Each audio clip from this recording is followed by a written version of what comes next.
Experience तो है ही है प्लेयर्स, लेकिन किसी भी टाइम उठकर एक बड़ा चौका भी मारने की सलाहियत रखते हैं। बट खैर, विदाउट एनी फर्दर डिलेज पहले मैच का इंतजार है। 6 मैचेस आज के दिन ख़वातीन हज़रात खेले जाएंगे और 6 मैचेस के बाद 11 में से 6 अदद टीमें, तकरीबन आधे से ज़्यादा लॉबी, 60% लॉबी यहाँ से क्वालिफाई कर सीधा फाइनल्स के अंदर जा पहुंचेंगे, जो कि कल के दिन खेले जाएंगे। एंड फिर फाइनल से कुल मिलाकर 12 टीमों में से 8 टीमें मेन इवेंट एशियन गेम्स के अंदर अपनी जगह बनाएंगी, जो कि सितंबर के अंदर आपको होता दिखाई देगा। बट खैर, हम सभी यहाँ पर मौजूद हैं टीम पाकिस्तान को देखने के लिए, वहीं पर बाकी भी टीमों पर नजरें रहेंगी। नेपाल से कुछ यंगस्टर्स आए हैं, कुछ यंग ब्लड आया ज़रूर है खेलने के लिए। सो लेट्स सी कि किस तरह से खेला जाता है इन यंगस्टर्स की साइड से। काफ़ी ऐसे चेहरे हैं जिनको शायद ना तो हमने आज से पहले कभी खेलते देखा है, और जिन्होंने शायद इस तरह की लॉबी में, इस तरह के एटमॉस्फेयर में, लैन एक्सपीरियंस में कभी भी नहीं खेला होगा। सो लेट्स सी कल के दिन का कंपटीशन जिस तरह का था अलादीन, आज का ग्रुप, टीमें, चेहरे, हर एक चीज़ डिफरेंट है। टीमें भी कम है। सो लेट्स सी कि चीज़ें किस तरह से अनफोल्ड होती हैं आज के दिन। जी हाँ, बिल्कुल ठीक कहा आपने। लेकिन विदाउट एनी फर्दर डिले, कल के दिन जहाँ पर 12 वक्त दिया गया था मैचेस स्टार्ट होने में, आज ऐसा नहीं किया जा रहा। We will straight go towards our first match. पहला मैच जो कि रेंगल के मैप पर खेला जाएगा, सीधा उसकी तरफ जाएंगे और फ्लाइट पाथ हमारी नजरों के सामने आता हुआ। लेकिन आज के दिन आदि, कल के दिन जिस तरह से हमने देखा था ड्रॉप क्लैशेस जरूर होने हुए थे, क्या आज भी ऐसा होगा? पहले ही मैच में कुछ टीमें अर्ली ऑन फाइट लेती हुई नजर आएंगी या नहीं? जहाँ ये एक सवाल है, वहीं पर साथ ही साथ क्या कोई राइवलरी बनती हुई नजर आएगी? जो टॉप की टीमें हैं वो एक दूसरे का शिकार करती हुई नजर आएंगी। Anything can happen. वैसे थोड़ा सा बात करें इस इवेंट के बारे में, ये अपने आप में एक अलग ही मिसाल कायम कर रहा है। अनऑर्थोडॉक्स से नंबर्स हमें देखने को मिल रहे हैं। जहां 16 टीमें खेलती थी, कल 12 खेल रही थी, आज 11 खेल रही हैं। जी हाँ, बिल्कुल। और आप कह सकते हैं तकरीबन 5 टीमें कम इस लॉबी के अंदर मौजूद रहेंगी, क्योंकि स्टैंडर्ड जो हम एक नंबर देखते हैं, जिस तरह से अलादीन ने मेंशन किया कि 16 टीमें खेलती आपको दिखाई देती हैं। बट खैर, प्लेन पाथ आप लोगों की स्क्रीन के ऊपर है। टीम पाकिस्तान जो कि चैम्पियंस बनकर अभी तक के लिए वर्ल्ड चैम्पियंस हैं माशाल्लाह से, एंड इसी के साथ साथ एशियन गेम्स के क्वालिफायर्स के अंदर भी चैम्पियन बनकर ही उनको खेलना है, और चैम्पियन बनकर ही निकलना है, और चैम्पियन बनकर ही मेन इवेंट के अंदर अपनी अटेंडेंस लगानी है उनको इंशाल्लाह। बट खैर, ख़वातीन हज़रात, एक और चीज़ अपने से पहले क्लियर कर दूं कि जो पबजी मोबाइल का गेम वर्जन खेला जा रहा है, ये स्पेसिफिकली एशियन गेम्स के लिए बनाया गया है। इसके अंदर आपको कुछ तब्दीलियाँ, कुछ विजुअल, थोड़े से आपको विजुअल डिफरेंसेस दिखाई देंगे जो नॉर्मल ग्लोबल वर्जन आप खेलते हैं। साउंड, गन साउंड के अंदर कुछ चेंजेस होंगी। सो इस तरह की चीज़ें आप लोगों को अगर महसूस हो तो आपने परेशान नहीं होना। ये नहीं सोचना कि आपका ग्लोबल वर्जन अपडेट कर दिया गया है, ऐसा कुछ भी नहीं हुआ। ये एक डिफरेंट वर्जन है। बट खैर, बाकी बातें बाद में। पहली फाइट शुरू हो जाएगी एंड कोशिश की गई है प्लेयर की तरफ से कि शायद ग्लाइड करते करते खिलाड़ी को पिस्टल से गिरा लिया जाए। लाओ के प्लेयर है, लाओस के प्लेयर है, आलियो इनका नाम है शायद। एंड कोशिश की गई उनकी तरफ से। फाइट शायद आपको थोड़ी देर में उज़्बेकिस्तान के खिलाड़ियों के खिलाफ बनती भी दिखाई दे सकती है, लेकिन उज़्बेकिस्तान के प्लेयर्स, याद रहे कि आर्क रेड के खिलाड़ी हैं, माने जाने प्लेयर्स हैं, एक्सपीरियंस उनके पास मौजूद है। सो कुछ भी हो सकता है। वेल, जहाँ आपने बात की एक्सपीरियंस की, कल हमने देखा कि एक्सपीरियंस किस तरह से ट्रांसलेट होता है पॉइंट्स टेबल पर। जो हमें 6 टीमें दिखाई दे रही थी, उनमें से 5 टीमें ऐसी हैं जिनको हमने कई बार देखा है इंटरनेशनल इवेंट्स के अंदर, और वही टीम्स क्वालिफाई करके गई। Yes, there were some new names. कुछ डार्क हॉर्सेस की बात करें, हांगकांग गेमिंग ने सरप्राइज़ किया कल के दिन। ऑल्दो फिलीपींस की बात करें, वो भी काफ़ी अच्छा खेलते हुए नज़र तो आए, लेकिन हमेशा हमने देखा आदि इस तरह तो होता ही है कि कोई टीम 1, 2 या सिर्फ चिकन डिनर के ही फ़र्क से क्वालिफाई करती हुई नज़र नहीं आती हमें। ये अनफॉर्चुनेट सर्कमस्टांसेस तो आ ही जाते हैं, बट ये लर्निंग कर्व है सभी टीम्स के लिए। स्पेसिफिकली एशियन गेम्स की बात करें, इट्स मोर लाइक कि यहाँ पर टीमें जो आई हैं खेलने के लिए डिफरेंट रीजन से, वो प्रैक्टिस कर रहे हैं ई स्पोर्ट्स नेशंस कप की, जो कि मुझे ज़्यादा बेहतर लगा। Yes, there are some squads आपको अपनी मर्जी से अलाउ किया गया कि आप जो रोस्टर डालेंगे वही रोस्टर आप लेकर यहाँ आ सकते हैं। देयर वर सम टीम्स जिनको हमने देखा कि अपने नॉर्मल जो उनका डेली रूटीन रोस्टर होता है उसके साथ वो आई हैं, बट उनके साथ साथ अगर बात करें, कुछ टीमें ऐसी भी थी जिनको देखा हमने कि उनकी तरफ से ई स्पोर्ट्स नेशन कप में जो उनका रोस्टर है, यानी कि जो रोस्टर चेंज होगा आपका बाद में, उसके साथ वो आते हुए नजर आए। तो मुझे ज़्यादा बेहतर लगा ये उनका डिसीजन मुझे अच्छा लगा। क्योंकि अगर आप प्रैक्टिस की बात करें उसकी ज़रूरत पड़ेगी। ई स्पोर्ट्स नेशन कप एक एस्टर इवेंट है जिसका प्राइस पूल ही बहुत ज़्यादा होगा, लेकिन फिलहाल सारी बातें साइड पे रखें, पहली फाइट बनती हुई नजर आती है। आउटस्कर्ट्स में मौजूद हैं इस वक्त सभी प्लेयर्स पोचिंकी के, जहाँ पर यूएसबी के प्लेयर उन्होंने स्पॉट किया easy for bad boy, we know this guy, हम इस प्लेयर को जानते हैं। हमेशा जब भी हम किसी टूर्नामेंट की बात करते हैं जिसमें ये टीम खेल रही होती है इनकी आर्कट के नाम से, हम हमेशा ये बात करते हैं कि easy for bad boy is one of those players कि किसी भी मैच में आपको 7-8 एलिमिनेशन पॉइंट्स भी निकाल सकते हैं। इंडिविजुअली गन स्किल्स से ब्लेस्ड प्लेयर हैं और इनको नाइस। चैलेंज करना आसान नहीं है, लेकिन वो खुद चैलेंज करने के लिए आउट इन द ओपन आ रहे हैं बारह। जी हाँ, एंड आप देखें कि इजी फॉर बैड बॉय किस तरह से अकेले ही इस फाइट का आगाज़ उन्होंने किया है। एक डिफरेंट ऑफ एंगल से उन्होंने पिक ऑफ किया लाओस के खिलाड़ी को, and Laos being I would say कि अगर दोनों टीमों का कंपैरिजन करें तो क्लियरली ऑन पेपर्स लाओस के पास शायद उतना ज़्यादा एक्सपीरियंस या उतने ज़्यादा स्किल्स मौजूद ना हो जितने ज़्यादा स्किल्स मैं नहीं कहूँगा, लेकिन एक्सपीरियंस की अगर बात करें तो वो क्लियरली उज़्बेकिस्तान आर्करेड के प्लेयर्स के पास ज़्यादा रहेगा। लेकिन लाओस के प्लेयर अब जाकर कुछ मज़ाहमत में नॉकआउट निकालने की कोशिश करना चाहते ज़रूर है मिड रेंजेस पर रहकर, लेकिन उज़्बेकिस्तान के खिलाड़ी अब उनको रीयूनाइट करना है क्योंकि ऑलरेडी अंडर प्रेशर उन्होंने लाओस के खिलाड़ियों को कर लिया। पॉसिबली शायद एक इस्लामिन भी आपको लोड होता दिखाई दे सकता है, बट खैर वहीं पर म्यांमार यांगॉन गैलेक्टिकॉस के ये खिलाड़ी हैं, पिछले साल वर्ल्ड कप चैम्पियंस ये रह चुके हैं। इस साल जब वर्ल्ड कप होगा तो तब डिफेंडिंग चैम्पियंस के तौर पर ये लोग एंट्री हासिल करेंगे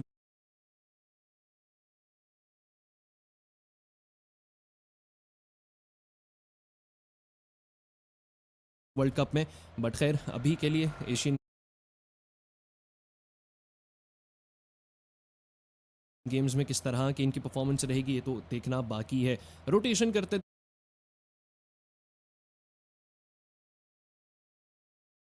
दिखाई दे रहे हैं, बिल्कुल नोवो रिपनॉय साइड से मेन आइलैंड तक रसाई हासिल मुमकिन करेंगे। काफ़ी एक्सटेंसिव रोटेशन इनको करना है क्योंकि सर्कल अभी के लिए पहला जो सर्कल है वो आपको यस्नाया सेंटर दिखाई दे रहा है।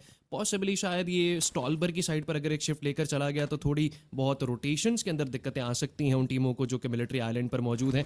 मिलिट्री आइलैंड से याद आया एक और बड़ा मशहूर नाम, बड़ा माना जाना नाम, लीजिए आपकी स्क्रीन के ऊपर भी आ चुका है, मंगोलिया की टीम। डर लगता है जब भी स्क्रीन पर आते हैं क्योंकि किसी भी टाइम उठकर कुछ भी करने की सलाहियत इनके अंदर है मौजूद। well, जहाँ आपने बात की कि सलाहियत बहुत मौजूद है इस टीम के अंदर, नो डाउट इन्होंने हमें उस चीज़ को प्रूव करके भी दिखाया है। बारहा जब आप बात करते हैं एस टियर इवेंट्स की ओवरऑल स्टैंडिंग्स में, आप इन्हें टॉप 5 में ही पाएंगे, कभी टॉप 3 में, और कभी ये टीम जो है वो बहुत ही ज़्यादा एक छोटे से मार्जिन से जो है वो आगे बढ़ती हुई नज़र नहीं आती हमें, या ट्रॉफी हासिल करती हुई नज़र नहीं आती, लेकिन क्लोज कंटेंडर हैं।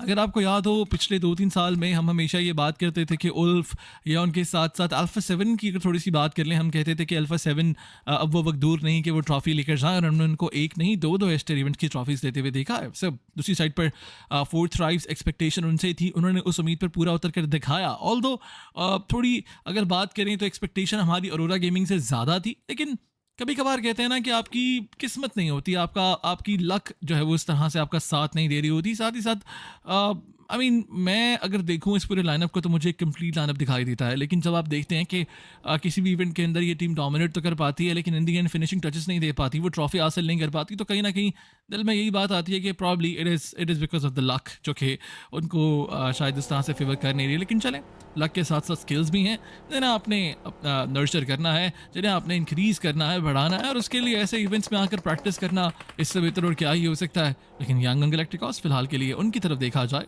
म्यांमार की तरफ देखा जाए, वो यूएई के बिल्कुल करीब आ चुके हैं। ये फाइट बन सकती थी, जहाँ पर एल्शाब को देखा हमने स्काउटिंग किए बगैर गाड़ी लेकर आए, जो कि एक गलत फैसला हो सकता था। थोड़ी देर के लिए लगा भी कि शायद गलत फैसला हो जाएगा, नॉकआउट निकल आएगा, लेकिन बच जाते हैं प्लेयर। अब बस उनको यहाँ से निकलना नहीं है, बिकॉज आउटस्कर्ट्स में अगर वो देखें उनके प्लेयर्स को कॉम्प्रोमाइज़ करने के लिए नो डाउट म्यांमार आ तो रही है, लेकिन जोन का इंतजार किया जाए। म्यांमार ज़्यादा देर तक जोन का डैमेज नहीं लेने वाली, वो यहाँ से आगे चली जाएगी। इट्स नॉट डू और डाई सिचुएशन, अभी तो शुरू ही हुआ है इस मैच का, अभी तो आगाज़ ही है।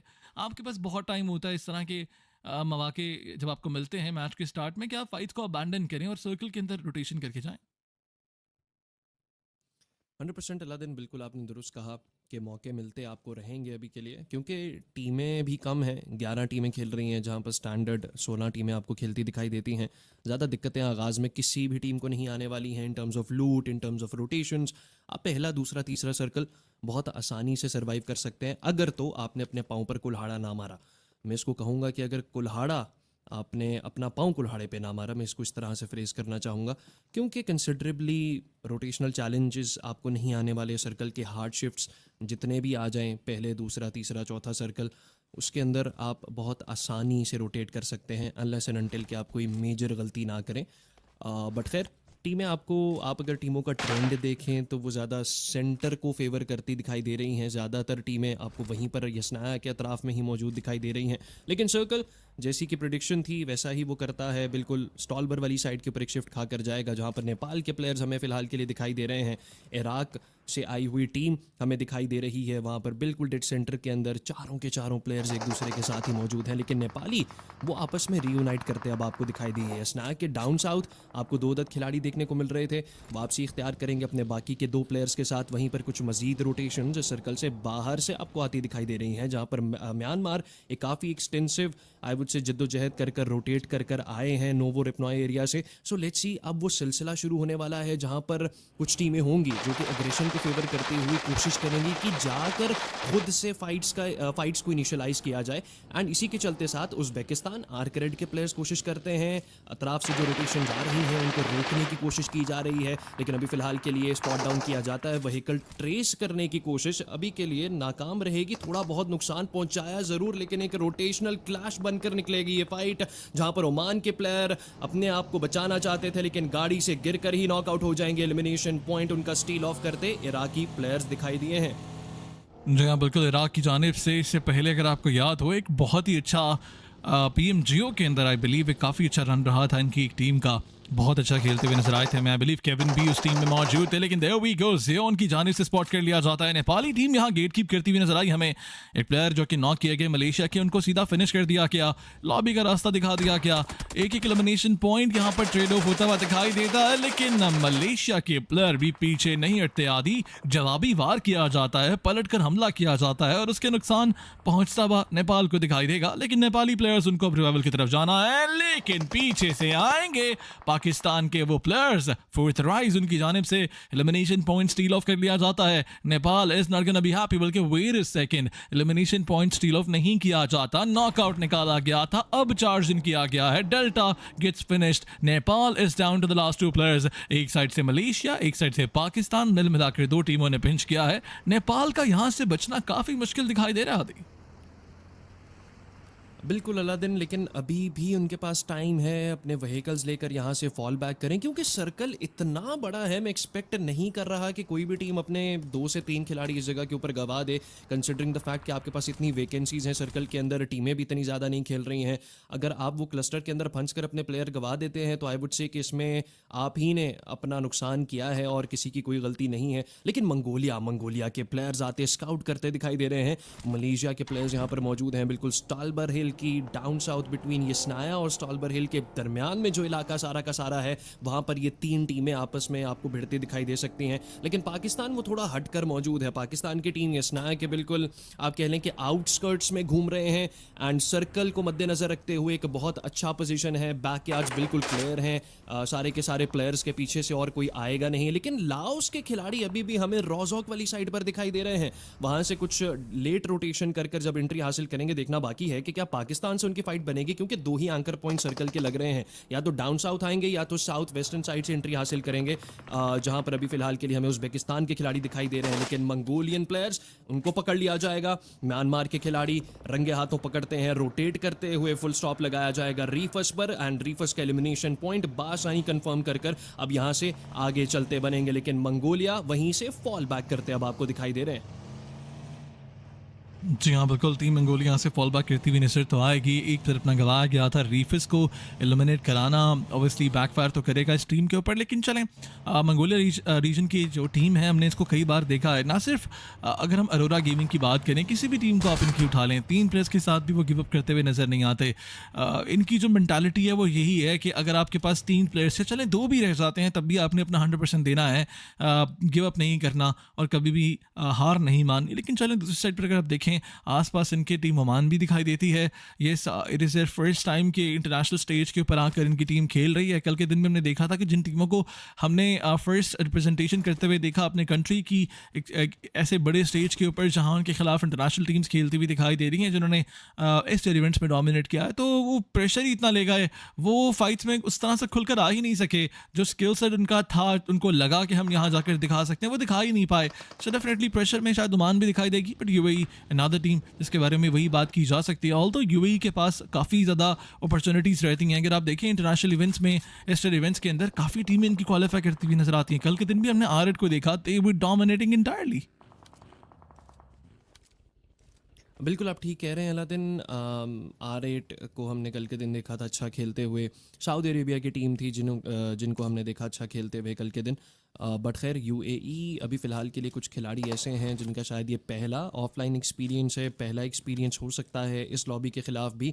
लेकिन वहीं पर ओमान कोशिश कर रहे हैं कि जो एक प्लेयर का नुकसान उनको उठाना पड़ा है आगाज़ में, अब मज़ीद कोई गलतियाँ ना की जाएँ, अपना ट्रिगर डिसिप्लिन दिखाते आपको देखने को मिल रहे हैं। लेकिन यूएई यहाँ से अपने इरादे तब्दील कर कर स्काउट हालांकि किया जा रहा था इनकी तरफ से ओमान के प्लेयर्स को कि शायद फ़ाइट लेना चाहती ज़रूर है यूएई की टीम, लेकिन सर्कल के मज़ीद आप देखें कि नॉर्थ ईस्टर्न साइड से बिल्कुल नॉर्थ वेस्टर्न साइड से रोटेशन स्टार्ट की है और बिल्कुल फ्लैंक लेकर नॉर्थ ईस्टर्न साइड के ऊपर अब आ चुके हैं, जहां पर म्यांमार की टीम मौजूद रहेगी। म्यांमार से फ़ाइट लेना आई वुड से कि इतना ज़्यादा अच्छा शायद साबित ना हो, but let's see what happens. UAE अभी भी इरादे अपने तर्क नहीं करेंगे, सीधा जा करके स्लैम इन दे दिया जा चुका है उनकी साइड से। वहीं पर मंगोलिया के खिलाड़ी टॉप हमें एलिमिनेशन फीड में गलत अतराफ आते दिखाई देते हैं, लेकिन पाकिस्तान उनका वहां पर रुकना उस जगह पर यसनाया के आउटस्कर्ट्स में वो चीज़ बहुत अच्छे तरीके से अब उनके लिए फ़ायदेमंद साबित होती है, जहां पर सर्कल एक बैक फ्लिप खाता है और सीधा पाकिस्तान को अब बिल्कुल ठीक सेंटर में लेकर आ चुका है। अब देखना बाकी है कि एलिमिनेशंस के ऊपर किस तरह से फोकस किया जाता है, बट खैर यहाँ पर म्यांमार फॉल बैक कर चुके हैं। यूएई आगे बढ़े थे फाइट लेने के लिए एंड फाइट लेना भी चाहते थे, लेकिन म्यांमार अभी फिलहाल के लिए सर्कल को मद्देनजर रखते कि फाइट डिले हो सकती है। ये एक अच्छा फैसला ज़रूर किया गया है म्यांमार की तरफ से कि टाइमली फॉल बैक जो किया है उसकी वजह से अब एक ऐसी फाइट में नहीं जाएंगे जिससे खुद को ज़्यादा शायद नुकसान पहुंच सकता था। हम तकरीबन सभी टीम्स को देख रहे हैं आदि वो फाइट लेने के करीब आते हैं, लेकिन जब रियलाइज़ होता है कि अपने प्लेयर्स गवाए जा सकते हैं तो फॉल बैक किया जा रहा है, जो कि अच्छी चीज़ तो है।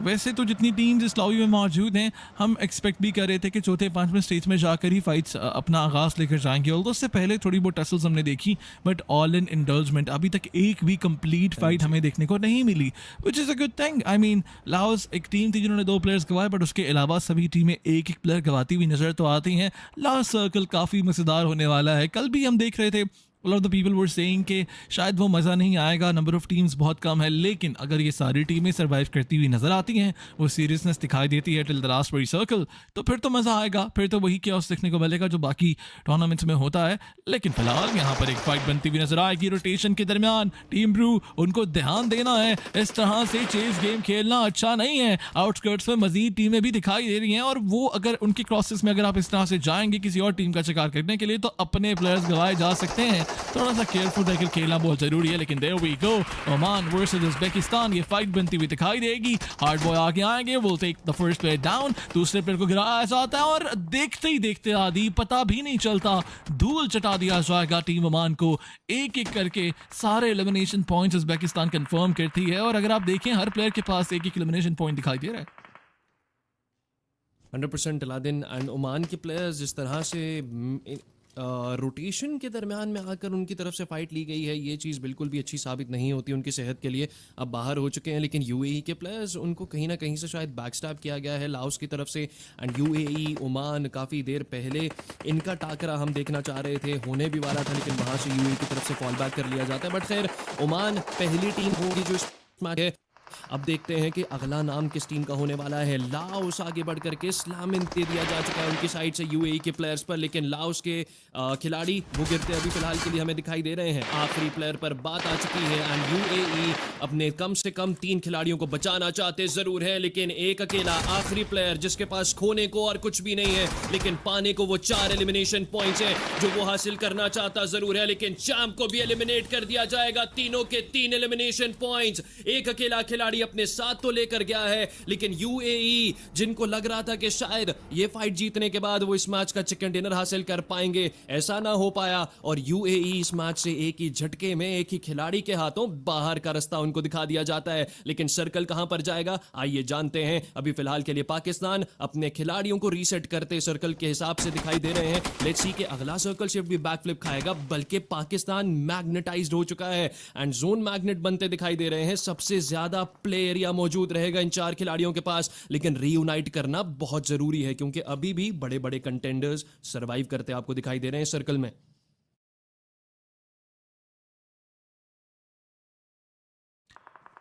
कंटेंडर्स की बात करें जिनका आप नाम देना चाहते हैं, उनमें definitely Mongolia, Myanmar, Nepal and Pakistan की चारों टीम तो आती हैं, लेकिन न्यूबीज उनकी तरफ से एक बड़ा अच्छा स्प्रे दिया गया एंड शायद वो स्लामिन देना चाहते हैं। क्या ये एक अच्छा फैसला है? क्या टीम उज़्बेकिस्तान विंडोज़ के ऊपर आकर इस्लामिन को रोक पाएंगे? चीवी अकेले आके आए, यूटिलिटी का इस्तेमाल कर सकते थे। अच्छा, पीछे बाकी प्लेयर्स भी हैं, एक टीम वर्क देखने को मिलता है and there we go, newbies की तरफ से दूसरा बल्कि तीसरा एलिमिनेशन पॉइंट भी कंफर्म किया गया इस सारी फाइट में। टीम BREU उनके newbies whatever you call it 3 elimination point लेकर जाते हुए नजर आते हैं और इस एक प्लेयर की डोमिनेशन आदि हमें वाज़ेह तौर पर नजर आई, जहां पर पूरी टीम उज़्बेकिस्तान लॉबी जाती हुई नजर आई, ऑल बिकॉज ये अच्छा नॉकआउट निकाला जाता है। लेकिन there we go, the giants are fighting with each other, एक दूसरे से लड़ती हुई नजर आएगी मंगोलिया और टीम नेपाल, जहां टीम मंगोलिया उनकी तरफ से नॉकआउट्स दर्ज किए जाते हैं नेपाल के ऊपर।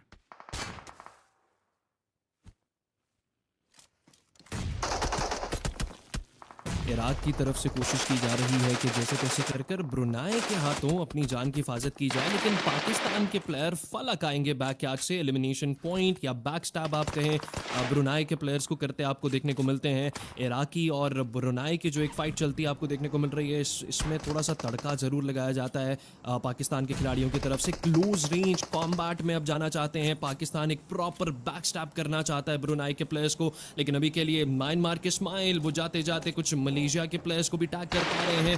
ब्रुनाई वहीं पर अपनी जान की हिफाजत करने की कोशिश में, एक साइड से पाकिस्तान मौजूद है, सामने से इराकी खिलाड़ी आगे बढ़ते आपको देखने को मिल रहे हैं। यूटिलिटी आएगा T24 OP का और कहानी खत्म कर जाएगा। ब्रुनाई, इराक और पाकिस्तान के हाथों मिल मिला करके इस मैच से बाहर का रास्ता उनको देखना पड़ता जरूर है, लेकिन वहीं पर पाकिस्तान वर्सेस इराक, अब ये फाइट एक प्रॉपर शक्ल लेकर जा चुकी है, जहां पर 3 एलिमिनेशन पॉइंट्स पाकिस्तानी खिलाड़ी अपने खाते में दर्ज तो कर चुके हैं, लेकिन वहीं पर इराक वो भी अच्छे दिखाई दे रहे हैं। 3 अदद एलिमिनेशन पॉइंट्स और चारों के चारों प्लेयर्स इस सारे केओस से निकालकर वो भी अपने बाहर लेकर के आए हैं, लेकिन स्मोक्स का इस्तेमाल करते इराकी खिलाड़ी आगे बढ़ना चाहते हैं, करीब जाना चाहते हैं पाकिस्तानी प्लेयर्स के, लेकिन फलक और T24 संभल कर उनको खेलना है। हुजैफा का ऑफ एंगल काम आएगा, बैक स्टैब उनकी तरफ से किया जाता है। T24 OP अपना व्हीकल लेकर, इनफैक्ट फलक अपना व्हीकल लेकर आगे बढ़ते जरूर हैं। एक ग्रेनेड इस शहजादे की तरफ से अगर फेंका जाए सही जगह पर तो 2 अदद एलिमिनेशन पॉइंट्स कंफर्म किए जा सकते हैं, लेकिन इराक वो भी अच्छा खेल रहे हैं। गलती की जाएगी अब जाकर के, लेकिन मजाहमती नॉकआउट निकाला जाता है इराक के प्लेयर की तरफ से। फलक गिर जाएंगे। अभी फिलहाल के लिए रिवाइवल तो चलता आपको दिखाई देगा, सामने रहते 2 अदद खिलाड़ी रिवाइवल लेकर आगे बढ़कर इस कहानी को खत्म करना चाहते हैं, लेकिन बैकयार्ड पर हुजैफा जरूर आएंगे और पीछे रहते एक अच्छा एंगल है उनके पास जहां से रहकर कवर दिया जा सकता है, लेकिन आगे बढ़कर एक 1v1 लिया जाता है जिसमें T24 गिराते एक प्लेयर को हैं, लेकिन रिटालिएशन में खुद भी गिर जाएंगे। फलक और हुजैफा अब यहां पर मौजूद, इस कहानी को खत्म करना है। यूटिलिटी केविन को करना चाहते हैं, पकड़े जाएंगे रंगे हाथों और वहीं पर इराक के आखिरी खिलाड़ी अब बाकी रह चुके हैं। रिवाइवल तो नामुमकिन है, सर्वाइवल भी नामुमकिन दिखाई दे रहा है पाकिस्तान के हाथों, लेकिन फलक गेट्स पिक्ड ऑफ। पीछे रहते अब एक प्लेयर रह चुके हैं पाकिस्तान की तरफ, इनफैक्ट 2 अदद खिलाड़ी हैं। हुजैफा बिल्कुल करीब मौजूद हैं, IQ बिल्कुल डिफरेंट एंगल पर हैं, जाते जाते बच जाएंगे एक और खिलाड़ी। पाकिस्तान के T24 OP को रिवाइवल दे दिया जाएगा, लेकिन इराक इस मैच से बाहर हो जाती है। एक अच्छी फाइट जरूर दी गई है इराक की तरफ से। अलादीन एक और खिलाड़ी के एलिमिनेशन पॉइंट भी कंफर्म वो करने जा ही रहे थे। कमर तोड़ने की कोशिश की गई, बहुत ही अच्छी फाइट ली जाती है, इराक की जानिब से उनको दाद देना पड़ेगी, लेकिन दूसरी साइड पर मंगोलिया, उनके प्लेयर्स जिंदा दिखाई दे रहे हैं हमें 3 के 3। नेपाल, उनको आखिरी 2 प्लेयर्स पर लाया जरूर जाता है, लेकिन मंगोलिया के प्लेयर्स जिस डिप में आए हैं ये बहुत बुरी जगह है, डिफरेंट साइड से उनको डैमेज पड़ता है, लेकिन देयर वी गो, मानेट उनकी जानिब से आकर जो स्प्रे दिया गया ये नेपाल की भी कमर तोड़ेगा, जहां यूटिलिटीज के साथ वो मेक श्योर कर सकते थे कि प्लेयर्स को नॉक करते टीम मंगोलिया के या शायद एलिमिनेशन पॉइंट निकालते, वो सबको अपने नाम दर्ज करने की कोशिश में म्यांमार आगे आती है। स्माइल की जानिब से किल फीड के अंदर हमने देखा कि तीनों प्लेयर्स को एलिमिनेट कर दिया। टीम मंगोलिया एक ऐसी जगह पर आई जहां पर वो बच ही नहीं पाते, डिफरेंट साइड्स पे म्यांमार के प्लेयर्स ने घेरा तंग कर रखा था, और यही वजह है कि टीम मंगोलिया इस मैच से बाहर जाती हुई नजर तो आई, लेकिन Nepal on the other side 2 players उनके फिर से खड़े होते हुए नजर आते हैं हमें, जहां एक नॉकआउट निकला था, रिवाइवल दिया जरूर किया। दूसरी साइड पर अगर बात करें हम प्लेयर्स डिसएडवांटेज की बात की जाए, मलेशिया के वो आखिरी प्लेयर जो कि बैकस्टैप देना चाहते हैं, लेकिन उनकी पोजीशन भी रिवील हो जाएगी, दूर से उनको नेपाल की जानिब से डैमेज जरूर दिया जाता है, लेकिन जैसे ही पलटवार करना चाहा सामने से म्यांमार गेमिंग के प्लेयर आए, लो एचपी किया गया और ये एलिमिनेशन पॉइंट नेपाल के खाते में चला तो जाता है, लेकिन way down to the last 3 teams, it's 2 versus 3 versus 4 situation, जहां पर म्यांमार गेमिंग उनके पास एक बड़ा एडवांटेज है इस मैच के चिकन डिनर को अपने नाम करने का। बिल्कुल आप सही कह रहे हैं अलादीन। मुझे लगता है कि पाकिस्तान वर्सेस म्यांमार की एक फ़ाइट आपको चिकन डिनर के लिए अब बनती दिखाई देगी, लेकिन नेपाल जाते जाते वो कुछ एलिमिनेशन पॉइंट्स हासिल करना चाहते हैं। म्यांमार के ऊपर एक अदद नॉकआउट निकाला गया था, लेकिन अभी भी एलिमिनेशन पॉइंट के अंदर कन्वर्जन नहीं आ पाई है। वहीं पर नेपाल थोड़ा सा रीसेट करते अपने आप को दिखाई दे रहे हैं। मरनत का एलिमिनेशन पॉइंट कंफर्म अब जाकर के कर लिया जाएगा। नाउ इट्स 3v2 सिचुएशन, जहां पर Nepal versus Pakistan versus Myanmar की एक सिचुएशन बनी हुई है। नेपाल के प्लेयर को पकड़ा जाता है, इंस्टेंट एलिमिनेशन पॉइंट भी कंफर्म कर लिया जाएगा म्यांमार की साइड से, लेकिन नेपाल के प्लेयर आखिरी जाते जाते अब उनकी जिंदगी का बस है एक ही मकसद कि जितना हो सके उतने एलिमिनेशन पॉइंट्स उनको निकाल करके लेकर जाने हैं। लेकिन इसी सारे दौरानिए में पाकिस्तान की टीम अपने आप को रीसेट तो कर ही रही है, लेकिन स्काउट कर कर गए हैं एक अदद खिलाड़ी, अब जाकर फॉल बैक कर लिया जा चुका है, लेकिन शायद बैकस्टैप करना चाहते हैं। आपने देखा कि एक खिलाड़ी स्काउट कर कर गए और अब बिल्कुल ऑपोजिट साइड से एंट्री कर सरप्राइज करना चाहती है पाकिस्तान की टीम म्यांमार को, लेकिन यूटिलिटीज आ रहे हैं पाकिस्तान की टीम की जानिब से। वहीं पर नेपाल के प्लेयर्स इस मैच से बाहर हो जाते हैं। यांगोन गैलेक्टिकोस और 4 थ्राइव्स का आमना सामना होगा। एक टीम म्यांमार को रिप्रेजेंट करती आपको देखने को मिल रही है, दूसरे जानिब इस साल के चैंपियंस अभी फिलहाल के लिए मौजूद हैं। एक वर्ल्ड चैंपियंस, पिछले साल के डिफेंडिंग वर्ल्ड चैंपियंस वर्सेस इस साल के करंट पीएमजीओ चैंपियंस के एक आमना सामना जरूर होता है, लेकिन 3v3 सिचुएशन है। एक नॉकआउट बड़ा इंपॉर्टेंट जरूर रहने वाला है, लेकिन यूटिलिटी शानदार आएगा। IQ की साइड से गिराता जरूर है, जो प्रेशर चाहिए था बनाना वो बना लिया जा चुका है पाकिस्तान की जानिब से, और अब ये गेम खत्म होने को है। सिर्फ यूटिलिटीज के जरिए ही ये सारे के सारे एलिमिनेशन पॉइंट्स कंफर्म किए जा सकते हैं, लेकिन म्यांमार के एक अदद खिलाड़ी बिल्कुल सामने लेटे हुए, जिनका पोजीशन शायद अभी तक के लिए कॉम्प्रोमाइज नहीं है, लेकिन IQ उनको अंदाजा है कुछ हद तक कि एक अदद खिलाड़ी यहां पर लेटा जरूर हुआ है, लेकिन टीम पाकिस्तान बहुत शानदार तरीके से वो एक सेफ डिस्टेंस बनाए रखा है उन्होंने म्यांमार की टीम से। जी हाँ, बिल्कुल IQ की जानिब से क्रूशल नॉकआउट तो निकाला गया, लेकिन अभी तक इन्फॉर्मेशन नहीं आती पीछे से। अगर आप देखा जाए सी क्लाउड की जानिब से IQ को ट्रेड कर लिया जाता है, लेकिन D24 अब वो रिवाइवल पर फोकस रहेंगे। Huzaifa on the other side, उनकी तरफ देखा जाए काफ़ी दूर है अपने प्लेयर से। ये जो पोजीशन अब बन चुकी है टीम 4 थ्राइव्स की, थोड़ी सी प्रॉब्लमेटिक दिखाई तो देती है, लेकिन पीछे रहकर हुज़ैफा अगर कवर देने में कामयाब रहे तो कुछ कमाल हो सकता है। देयर वी गो, जिसकी हमने बात की वो सच साबित हुआ। हुज़ैफा पहला नॉकडाउन दर्ज करेंगे। फाइट को 2 वर्सेस 3 में कन्वर्ट किया जाता है, जहां पर 3 प्लेयर्स 4 थ्राइव्स के हैं, 2 प्लेयर्स म्यांमार के हैं। रिवाइवल देना अब इम्पॉसिबल दिखाई तो दे रहा है, लेकिन 4 थ्राइव्स मजीद यूटिलिटीज दागना पड़ेंगी। On the other side Huzaifa, उनके पास जो कवर है वो बहुत कम है, यहां पर ओवर एग्रेशन नहीं दिखाना, लेकिन हुज़ैफा वो ओवर एग्रेशन दिखाया जाता है। या कह सकते हैं कि वो पीक ली जाती है जो कि नहीं लेनी चाहिए थी। हुज़ैफा पकड़े जाते हैं, लेकिन फाइट को वापस से 2 वर्सेस 2 में कन्वर्ट किया गया। एक साइड पर रिवाइव 4 थ्राइव्स ने कॉर्नर करना चाहते हैं, प्लेयर्स उनको पकड़ लिया जाएगा, and Myanmar will get this first winner. Chicken dinner बहुत ही शानदार खेला, बहुत ही बाकमाल खेला। क्या ही टीम वर्क दिखाया इस टीम ने। बिल्कुल अलादीन, और एक टाइम ऐसा जहां पर सिर्फ आखिरी प्लेयर रह चुके थे, 2 अदद खिलाड़ी नॉक आउट थे, वहां से रिवाइवल देना अपनी टीम को और वहां से फिर कमबैक दिखाना इस फाइट के अंदर, I would say that was amazing. लेकिन आई वुड से कि थोड़ी सी गलती, एक छोटी सी गलती बहुत भारी पड़ जाती है। हुज़ैफा का वो एंकर पॉइंट सबसे सिग्निफिकेंट था वहाँ पर, वो बहुत क्रूशल जगह के ऊपर मौजूद थे और हो ही नहीं सकता था कि हुज़ैफा के होते म्यांमार के प्लेयर्स आगे बढ़ पाते। आपने देखा एक खिलाड़ी आगे बढ़े, उनको नॉकआउट भी हुज़ैफा ने ही किया था, लेकिन उसके बाद जिस तरह से म्यांमार ने नॉकआउट किया हुज़ैफा को, उस चीज़ को भी दाद देना बनती ज़रूर है। लेकिन म्यांमार और पाकिस्तान, लग रहा है कि ये राइवलरी जो आपको ऑन ग्राउंड देखने को मिलेगी, ये आज के हर ही मैच के अंदर आपको किसी न किसी सूरत में दिखाई देगी। और यही दो कंटेंट मुझे लगता है मंगोलिया, म्यांमार, पाकिस्तान, इन तीनों में से ही कोई आपको #1 पर आता दिखाई देगा। लेकिन अभी के लिए ख़वातीन और हज़रात, म्यांमार का चिकन डिनर हुआ है। 20th Asian games PUBG mobile क्वालिफायर्स दूसरा दिन है, ग्रुप बी के मैचेस हैं, 11 टीमें खेल रही हैं, 6 टीमें यहाँ से सीधा फाइनल्स के अंदर अपनी जगह बनाएंगी। बट खैर, टीम्स टू वॉच की फहरिस्त में आइए जानते हैं कि यूटिलिटी यूसेज किस तरह का रहा है इन 4 टीमों का। म्यांमार जिन्होंने चिकन डिनर निकाला, 11 ग्रेनेड्स का इस्तेमाल किया, 16 मोलोटॉव्स का इस्तेमाल करते